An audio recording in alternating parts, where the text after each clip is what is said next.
Agora é a hora de conversar com o Josiano nessa segunda-feira. Boa tarde, Josiano, tudo bom? Boa tarde, Wender, tudo bem com você? Tudo bem, graças a Deus. E vamos começar falando de jogo da base, porque teve aí Votuporanguense esse fim de semana, como que é? Exatamente, tem Votuporanguense em campo. Calma que não é aquele time profissional que reúne milhares de pessoas, mas esse também reúne um público bem especial, que é a família dos jogadores, né, Wender? E muitos torcedores também que têm saudade de ver essa camisa do Cave em campo e vão lá pro campo assistir a base da Votuporanguense e chuva de gols, né? O time sub-11 venceu a equipe do Vossen de Assis por 3-0. E já o time sub-13, olha só, 7-0 também contra o time do Vossen. Acontece esses jogos duplos, né, das duas categorias contra o mesmo adversário. 7-0 Wender, goleada. E no próximo domingo joga fora de casa em Presidente Prudente contra o time da casa. E aí os dois times do Cavinho, que estão muito bem no Campeonato Paulista. Um gol atrás do outro, deve ter sido como foi Brasil e Alemanha, o pessoal não sabia se era replay, o que era? Né? Exatamente, foi bastante gol mesmo.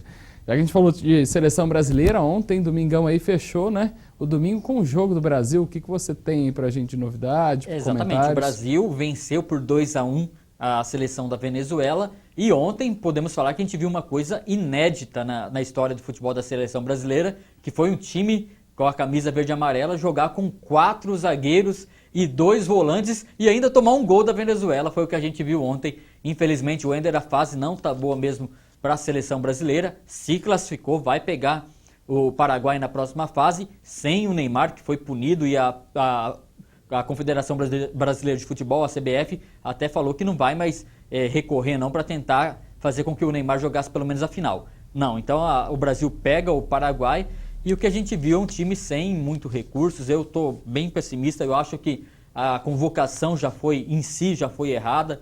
A gente vê, por exemplo, o Daniel Alves, que é um lateral direito considerado o melhor do mundo na posição, nem sequer ia ser convocado para a Copa América, foi de última hora porque um outro lateral acabou se machucando. Enfim, e tem outros jogadores, por exemplo, o Lucas do PSG, que não tem oportunidade na seleção. Robinho ficou no banco em 2 jogos, a gente acha que ele é muito melhor do que outros que estão como titular na seleção brasileira. Enfim, tá muito bagunçado isso. A gente esperava que depois do 7-1 lá aqui na Copa do Brasil acontecesse uma reformulação ideológica, enfim, total na seleção brasileira, e não é o que a gente está acompanhando, não.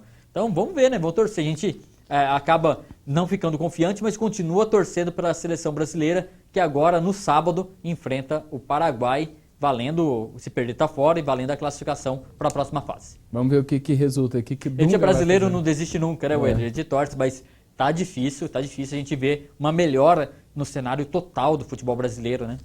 Isso é verdade. Muito obrigado, Josiano. Amanhã a gente volta com outras novidades aí, né? É isso aí, até amanhã. Tenha uma ótima tarde.